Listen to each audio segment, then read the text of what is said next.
Hello everyone, my name is Miguel Alexander Arteta León. I am a student of Ciencias de la Educación Mención en Inglés in Universidad Técnica Particular de Law. This is the subject of English syntax. This is my identification card. So for today we're going to talk about syntactic process of language learning. So let's begin. The term syntactic refers about the horizontal relationship inside and between the sentences. Okay, we have an internal view in the sentence. Okay, we're going to talk about the components of this grammatical construction. So first, as the principal block in the word, we have the words. Next, as a group of words, we can get phrases, clauses, sentences, and finally we can have the text and discourse. Of course, according to our objects in order to express our ideas, maybe written or in an oral way. So let's begin with words.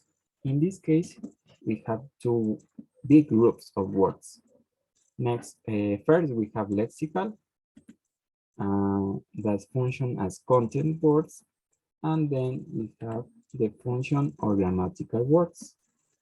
In the first group, as parts of a speech, we can have nouns, verbs, adjectives, and adverbs, okay? Those are content, okay? That's why this group is called lexical, because we are talking about the content, okay? On the other hand, we have the function or grammatical words. In this case, words as linking, okay, in order to provide a grammatical sense to the sentence, okay? We use prepositions, conjunctions, determiners, and pronouns in order to give more sense to the content words, okay? Then we have phrases. Phrases, of course, is a group of words that function as a single unit, okay? In this case, we have 5 different types of phrases according to their function. First, we have noun phrase, verb phrase, adjective phrase, adverb phrase, and prepositional phrase. In the first case, for example, all these books are mine. We have 3 words working as a noun phrase. For example, all these books. Okay, we only have 1 noun, but we have 3 words. Okay, these 3 words works as a single phrase called noun phrase. Okay, the same with the verb phrase. We have fixed the roof, have fixed. We have 2 different verbs function as a singular verb phrase. Okay, an adjective phrase. She is a very good cook. Very good function as a singular adjective phrase. Adverb phrase, for example, she writes very carefully. Very carefully function as a singular adverb phrase. So we can notice that the prepositional phrase has 2 functions, as an adjective and as an adverb. For example, as an adjective, the base on the table, tip over. On the table function as a prepositional phrase as an adjective. But as an adverb, we left before sunrise. Before sunrise function as an adverb in a prepositional phrase. It's important to identify the head and modifiers because the head or the heads is the sun in the solar system because it's the main part, the most important part. For example, those beautiful blue eyes. In this case, we can notice that the head is eyes. But why? For example, we can say Imagine that we erase the word eyes. We only can have those beautiful blue. It doesn't have sense, okay?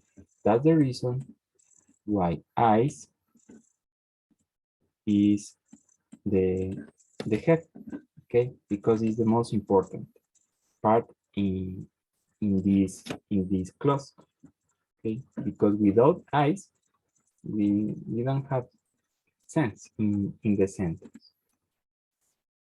So talking about complements, for example, is important because provide meaning to the sentence. For example, I forgot cat in the park.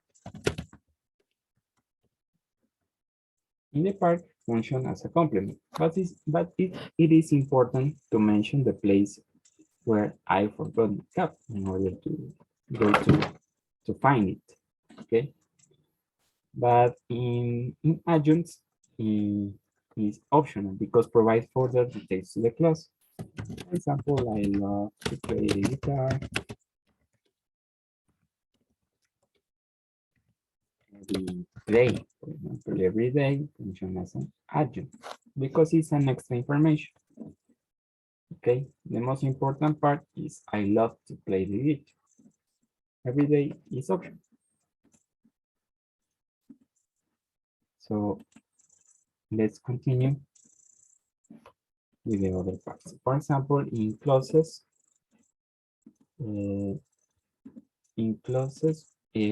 it's important to mention that consists in linking a noun phrase and another phrase.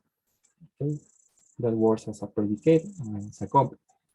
For example, Paula is a noun phrase. Told me is a verb phrase.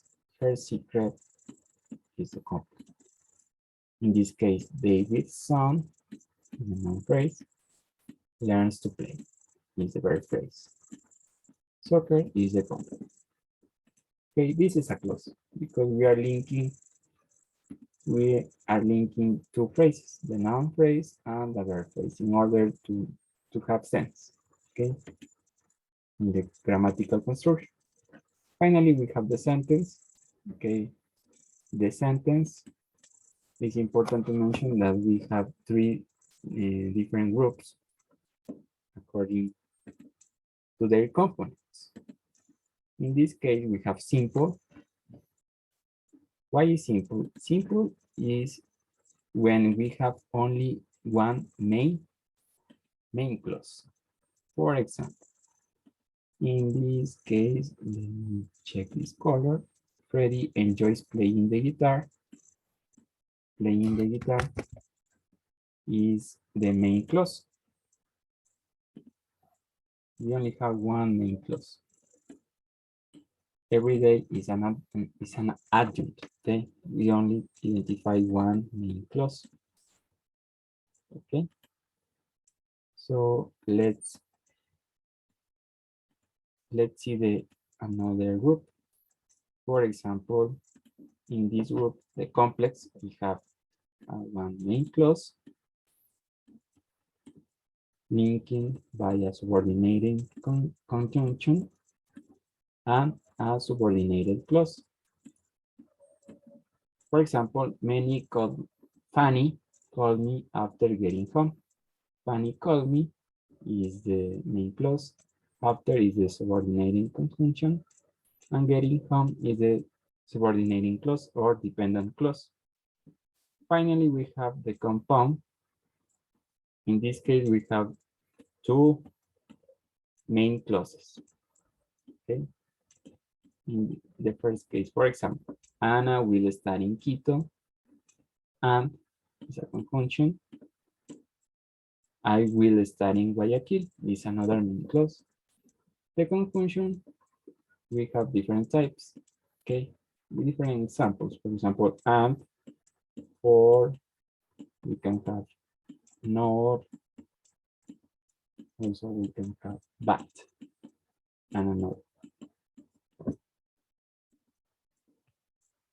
So finally, we have the text and discourse.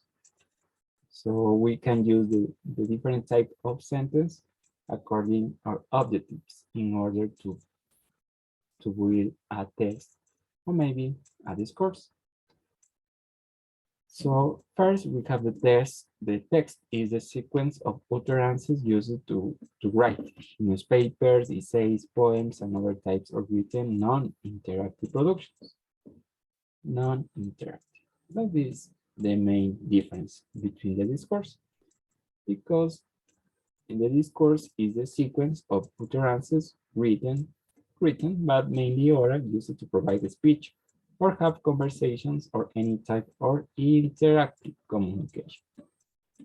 That is the main difference, because discourse is the way in which language is used to socialize and convey different meanings, and they mean to connect our personal and social words. Okay, it depends of the objective that we already have in order to express our ideas. So in this case, as an example, we have a discourse. Sorry, it's a text, but this text is a dialogue. In this dialogue, we use different grammatical constructions. For example, we use active and passive voice. As we remember, in active voice, we identify the principal actor or the principal cause. I never need help with my homework. The teacher asks you a question, okay? But in the other hand, we have the passive voice. In the passive voice, as we remember, we cannot identify the principal actor or the cause. For example, in this case, I was given a nice summary to get a better understanding of the subject. Okay, I was given a nice summary, but who? In the sentence, we don't identify who gives you the summary. But in the other case, we have you failed the question designed by the teacher. So here it was necessary to identify the causer. But of course, it still being a passive voice. As the resources, thank you very much.